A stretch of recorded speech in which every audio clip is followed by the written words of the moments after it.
A new Senate report estimates AI will displace 100 million US jobs over the next decade. But what jobs are at risk? How do they come to these conclusions? And what are their proposed solutions? Guys, if you're like me and you're a man, you've got a wife, you've got kids, you've got a mortgage, you've got a family to feed, you're probably wondering how AI is going to impact your world. That's what I'm looking at all day, every day, and I appreciate you liking and subscribing so you can invest in you and the knowledge that is going to be crucial in this coming decade.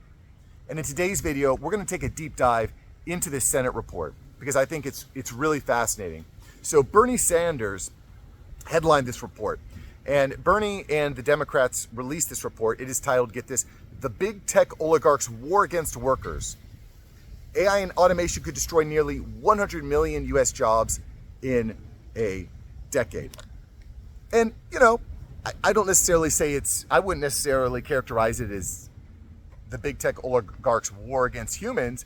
I would say it's the big tech oligarchs' war against each other to take all the money, to take all the market share, to take all the power. All right. So, you know, I don't necessarily think that it's a war against us, but I will tell you what, a lot of US workers are going to get caught in the crosswinds here, because one thing that I can appreciate about big corporations is that I understand their motives, and their motive is profit. They don't really, I don't think that Zuckerberg and Meta really care about altruistically all of their employees. No, they care about crushing Sam Altman and making hundreds of billions of dollars. I appreciate that. I understand the motivation. But what are the big takeaways that Bernie and the Democratic senators put in here? They say, well, AI could replace up to 97 million jobs in just 10 years. Talked about that. Corporations are already using AI to cut jobs. And guys, we've talked about this a lot on the channel. These companies are not just saying it, they're bragging about it. I mean, video after video after video, Microsoft, Amazon, Salesforce, all the companies are firing. And I know some of you guys say, well, they're not actually using AI to fire employees, but that's what they're saying they're doing. And that's the point that Bernie is making here. AI companies admit their goal is to lower labor costs. Yeah, agreed. They say efficiency. And then Trump is making matters worse. Yeah, you know, of course. Yeah, like, what would a Democratic bill or report be without throwing some shade at Trump, right? What would it be? Like, how could you possibly... Guys, by the way, quick side note, not everything is Trump's fault. Like, I realize the guy is polarizing, but not everything is Trump's fault, right? AI is happening regardless. I've kind of talked about this before. I don't care who the president is, AI is happening. So a lot of the problems that are coming and a lot of solutions, I don't think are directly impacted by the president. But, you know, anyway, we'll keep going. So here's the interesting thing. How did these guys come to these conclusions? How did they come to these numbers? Well, funny you asked. This is so good. They prompted ChatGPT with information from the Bureau of Labor Statistics. So they're using AI to talk about the problems that AI is creating, which I think is interesting in and of itself. But they prompted it with data from the Bureau of Labor Statistics, and they asked it to assess the risk for over 800 job categories. Which jobs were most at risk? Which careers are most at risk? Let's look at some of them. So 89% risk for fast food workers and counter workers, 83% risk for customer service. By the way, I covered this at length. I'll post a link to this video here. Salesforce just fired 45% of their customer service staff. If you're working at a call center, if you're in customer service, that career path is changing really, really fast. Every company now has AI chatbots. They have AI phone answer services. Like, this is a big deal. It is happening. So 83% risk for customer service. I put it at 100% risk for customer service, but that's just me. 81% risk for freight and stock labor. 76% risk for retail sales. 92% risk for data entry. 92% risk for data entry. Wow. Now is not the time to be sitting back and relaxing, guys. And they assign a 68% risk to truck drivers. Those are the most at-risk positions. I'll put a link below. You can look at the whole report yourself. It's actually a pretty easy read. It's only 25 pages. But what are they saying? They're saying, guys, that AI is coming for your career. It's coming for your job. If you're a business owner, these are the positions that you should be looking to use AI to supplement, if not replace. Like, this is happening, guys. I don't know what to tell you. But what I do think is interesting from this report is the proposed solutions that Bernie and the Democrats come up with. And they have a bunch of different solutions. I'm going to kind of highlight the ones that I think are the most interesting. And we're going to talk about them here for just a moment. I want to encourage you, if you disagree or if you agree, if you have something to add, put it in the comments below. If it's really well thought out, if it's data driven, I would be happy to pin it. Right now, I probably have my newsletter link down there to the AIupdate.ai, which you should definitely subscribe to. But if you have a very good comment, I'd be happy to pin your comment, just because at the end of the day, we're here to learn. But just a quick aside before we get into the proposed solutions, someone in the comments the other day had mentioned some really cool things they're doing with AI at fast food restaurants. I have a meeting scheduled. He emailed me. We're going to chat. We're going to talk. I want to find out exactly what he's doing, how it's impacting these fast food businesses. If you're doing something really cool, hook me, give me a call. Let's talk about it. Tell me what you're doing. I want to share it. That's, to me, the most fascinating stuff. If we as a community can explain to other people in the community how we're using AI to make people's lives better or to make more money, let's share it. You know what I'm saying? I don't have a huge infrastructure, but if you tell me, I will disperse your information, your knowledge amongst all the men out there that watch. Tens of thousands, by the way. Tens of thousands of men are watching these videos, and I appreciate you for being here. I don't run any ads. I don't pay for robots. It is all humans, guys. All humans. Okay, so anyway, let's get back to the episode here. So Bernie and the Democrats say AI's taking all our jobs. The big tech oligarchs hate us. They want to kill us. They want to replace us with robots. Cool. Putting words in his mouth a little bit, but you know, it's the big tech's war, okay? How do we fix this problem? Because I'll acknowledge that there is a problem here. This, to me, is the biggest risk, is tens of millions of people having their jobs displaced in a short period of time and not having the infrastructure to serve or help them. So how do we solve this? Well, his first solution here is we need to set a federal 32-hour work week with no pay cut. Okay, Bernie, right off the rip, this is the exact opposite approach. Telling people, well, AI is going to come for your job, just work less.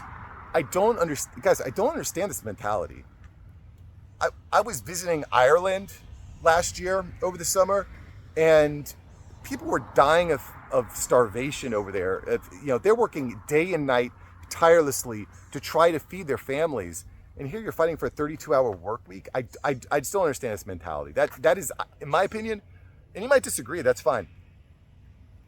Telling people, hey, your job is at risk, work less, that to me is the opposite mentality. That doesn't make any sense to me. If anything, you should be double timing it, working harder to prove how important you are to the organization. Something that happened earlier this year with Elon and Doge going to the federal government is he put out a mandate. Elon put out a mandate to all the federal workers, hey, send me an email with 3 things you did this week. And people were completely upset. I'm like, dude, if you can't name 3 things that you did this week for your organization, to improve your organization, what are you doing? Like, what kind of life is that? Don't you want your work to have some sort of meaning? Don't you? I just can't imagine that mindset where you can't name 3 things you did, and someone asking you to clarify 3 things you did just made you totally up in arms. You should be like, 3 things? I'll give you 50 things. You know what I mean? That's just crazy. So this idea of a 32-hour work week with no pay cut doesn't make any sense to me. It doesn't make any sense to me. Okay, next. The federal minimum wage should increase from $7.25 to $17 per hour. So on this, and again, feel free to flame me in the comments. I'm about it. I don't actually hate this. The reality, though, is that if the federal minimum wage and the minimum wage of everything increases, the cost of everything is going to increase too. You know, there's this idea that these big companies are making so much money. Like, restaurants typically operate on a 3% profit margin. Grocery stores, very tight profit margins. So this idea that, like, you know, Publix or Ingles, for all my North Carolina fans, the idea that these companies are just making money hand over fist, I don't think is actually true based on the data I've seen. Again, honestly, I could care less. You want to raise the federal minimum wage, just understand that the cost of everything is going to go up along with that. So I don't love the idea, but I'm not totally against it. Robot taxes. Essentially, if you're going to be automating and using AI and robots, you're going to have to pay additional taxes to help support people that are out of work. Don't necessarily hate it. I'm a low tax kind of guy. I'm like a less government type of guy personally, but I don't hate that. Mandatory corporate profit sharing. So this is interesting to me. Firms that are spending over 10% of revenue on AI will allocate 5% of the profits directly related to AI to employee equity or bonuses. I don't actually hate this. I think that, as an organization, giving your employees, your team, a shared incentive for success is a positive thing. And one of the things that we found, I covered this in a video a few weeks ago, is that some companies who implement AI and AI training into their organization find that it doesn't work because employees in the organization are actively sabotaging the efforts. They're intentionally creating bad prompts and bad inputs to get poor outputs because they don't want the AI there. If you were to say, well, as the AI is more successful, so are you, you're going to gain more equity, more ownership, more control via board seats and stuff like that. I think that's a good thing. I think that workers should have stake in the success of an organization, a shared alignment, a shared goal. I think that's actually a good thing. Now, do I think the federal government should be jumping in and doing that? I don't love that, but conceptually, I think that that's a reasonable idea. I will say, though, again, the federal 32-hour work week is a terrible idea. That's a horrible idea. That all this other stuff I can either live with or I think is interesting to explore. A federal 32-hour work week is just completely stupid and asinine. I don't understand that. I also think that it's really important as a father and as a man that you're able to spend time with your family, with your wife, your kids. But this mentality of I should work less and get paid more, I don't love it. I think you should work hard, get paid more, and build up stake and equity and ownership. I think it is a good idea that you should be building up different streams of income as well. I'm kind of rambling. I'm not going to ramble anymore. But I just think that idea of a 32-hour work week is so stupid. Now, here's something, though, that is notably very absent from the list of solutions, and that's reskilling. Now, there is a subsection of the report that says that we should update the Worker Adjustment and Retraining Notification Act, essentially saying, well, we need some retraining programs. But the way that it's listed is such an afterthought. And I get it, it's a 25-page report. It's not meant to be some sort of comprehensive idea on how to handle AI, but I don't love this approach from Bernie. And his idea is that it's never your fault, that you don't have agency to improve your life. You need the government to come in and they'll be able to take care of you. They'll be able to help you. They'll tax the big guy. I just don't think that mentality, I don't like that mentality. I want to have agency. I want to have responsibility. I want to have the power to change my destiny. I have an individual responsibility, okay?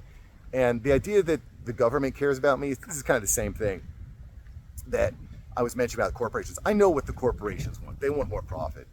They don't really care about me. Do I think that the federal government and Bernie Sanders really cares? I don't. I really don't. And you might disagree. You might say, yeah, politicians, they really do care about me. Honestly, I think all politicians care about is more power and more money for them. That's personally. You may disagree. You're welcome to disagree. That's fine.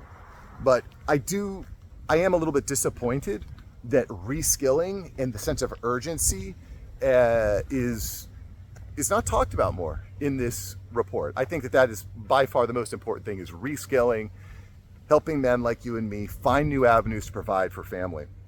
And that is not really highlighted in this report in any sort of comprehensive way. Well, listen, guys, really appreciate it. I think this was a really interesting topic. I'm glad that you were here. Thanks for subscribing. And if you like this video, I think you'll really like yesterday's video because what we're talking about is data centers skyrocketing your energy costs. And data centers is a multi-trillion-dollar construction business that's happening right now. It's crazy money. hundreds of billions of dollars going to these data centers. But what I didn't necessarily realize up front is that puts a lot of strain on the energy grid. And who pays for that? You and me. Is that fair? Check out yesterday's video and you can get the 411. All right, boys, make it great. I'll see you later. Peace.